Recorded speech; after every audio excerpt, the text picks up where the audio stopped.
याद रखना, कालनेमी,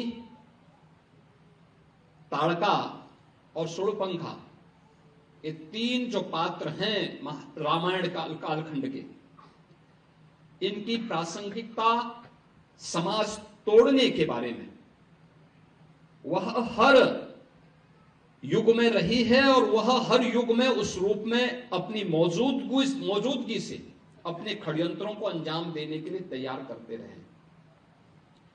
हमें आज भी उस दुष्प्रवृत्ति से अपने को सचेत रखना पड़ेगा, जो भोली भाली जनता को बहकाने का काम कर रहे हैं,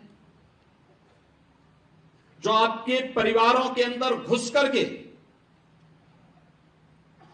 हिंदू बेटियों के साथ छल कपट करके, प्रपंच करके, खिलवाड़ करके करने का कुत्सित कार्य कर रहे हैं। आपने अभी देखा होगा कैसे छद्म नाम पर ये लोग कार्य करते हैं। वह छद्म नाम आपने अभी विगत दिनों देखा होगा, बलरामपुर जिले में, उत्तर प्रदेश के बलरामपुर जिले में जलालुद्दीन उर्फ छांगुर के षड्यंत्रों को आपने देखा होगा। किस रूप में वह व्यक्ति कालनेमी बन करके उस पूरे क्षेत्र में षड्यंत्रों को अंजाम दे रहा था।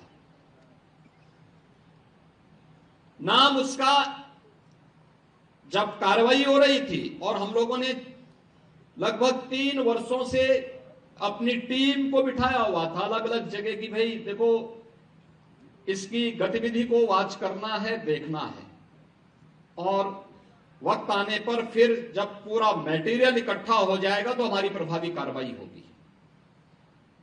3 वर्ष से हम लोग लगातार कर रहे थे। लगातार मैं हर महीने इसकी समीक्षा भी करता था, क्या प्रोग्रेस है, क्या प्रोग्रेस है, क्या प्रोग्रेस है। और प्रोग्रेस जब तक अंजाम तक पहुंचता, वो 6 महीने पहले वहां से भाग गया। मैं नाराज हुआ टीम देखी, भाई ये तो हमारा तो पूरा मिशन ही फेल हो रहा है। आप आश्चर्य करेंगे, मेरे अलावा मेरे साथ जो टीम के साथ लगी हुई टीम थी, उसके अलावा कोई भी अन्य वरिष्ठ अधिकारी या जनप्रतिनिधि ये नहीं मानता था कि इसका नाम जलालुद्दीन है। वो मानते थे छांगुर बाबा है। तो जब गिरफ्तारी भी हुई तो मीडिया में यह छांगुर बाबा धर्मांतरण करते हुए गिरफ्तार। हमने कहा भी छांगुर नहीं है, इस कालनेमी का वास्तविक नाम रखो, इसका नाम जलालुद्दीन है। ये धर्मांतरण करवाता था और राष्ट्र विरोधी गतिविधियों में लिप्त था, तमाम प्रकार की राजक गतिविधियों में लिप्त था। इसने रेट तय कर रखे थे कि अपर कास्ट की बालिका के लिए कितना पैसा देगा, पिछड़ी जाति की बालिका के लिए कितना देगा, अनुसूचित जाति की बालिका के लिए कितना पैसा देगा, और पैसा कहां से आ रहा है। पैसे का स्रोत आपको भी नहीं मालूम होगा, वो कोई दूसरे देश से नहीं आ रहा है, आप ही के पास से। आप जब कोई सामान खरीदते हैं तो सामान खरीदते समय एक चीज जरूर देखिए, क्या उसमें हलाल सर्टिफिकेशन तो नहीं लिखा हुआ है। यानी हर वस्तु में हलाल सर्टिफिकेशन। हमने यूपी में बैन किया है। मुझे लगता है कि आज यूपी के, उत्तर प्रदेश के अंदर कोई उसको खरीदने का या कोई बेचने का दुस्साहस नहीं करेगा। लेकिन आप आश्चर्य करेंगे, साबुन का भी हलाल, कपड़े का भी हलाल, दियसलाई का भी हलाल। मैं भौचक था। एक अधिकारी बोला साहब इसमें, मैंने कहा भी देखो नहीं एक षड्यंत्र है भाई। मैंने कहा माचिस तो झटका वाला है, आप एक झटके में लगाएंगे तो तभी आग जलेगा, आप हलाल करते रहेंगे तो कभी जलेगी नहीं वो माचिस। तो मैंने कहा इससे बड़ा झूठ क्या हो सकता है।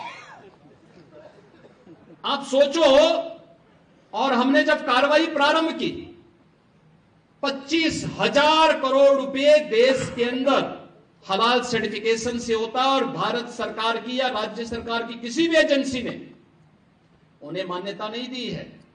इस सारा का सारा पैसा आतंकवाद के लिए, लव जिहाद के लिए और धर्मांतरण में दुरुपयोग होता है। और इसीलिए उत्तर प्रदेश ने इसके खिलाफ बड़ी कार्रवाई प्रारंभ की है कि हलाल सर्टिफिकेशन के नाम पर भारत के उपभोक्ताओं का शोषण करने वालों के खिलाफ सख्त कार्रवाई होनी ही चाहिए। और इस कार्यक्रम को हमें भी सतर्कतापूर्वक देखना चाहिए। कोई सामान खरीदते हैं तो जरूर देखिए कि जीएसटी हमें देना है, लेकिन यह भी देखिए कि हलाल सर्टिफिकेशन के नाम पर एक फूटी कौड़ी भी नहीं देनी चाहिए,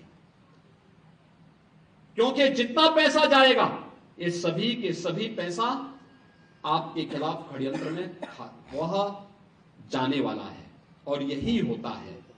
और यह बड़ा षड्यंत्र किस स्तर पर हो रहा है। छांगुर एक नमूना के रूप में जलालुद्दीन को हम लोगों ने बलरामपुर में गिरफ्तार करके जेल के अंदर भेजा है। ऐसे जलालुद्दीन, ऐसे छांगुर आपके अगल बगल के भी क्षेत्र में कहीं ना कहीं बैठे होंगे, छुपे होंगे, छद्म भेष में छुपे होंगे, अन्य रूप में बैठे होंगे।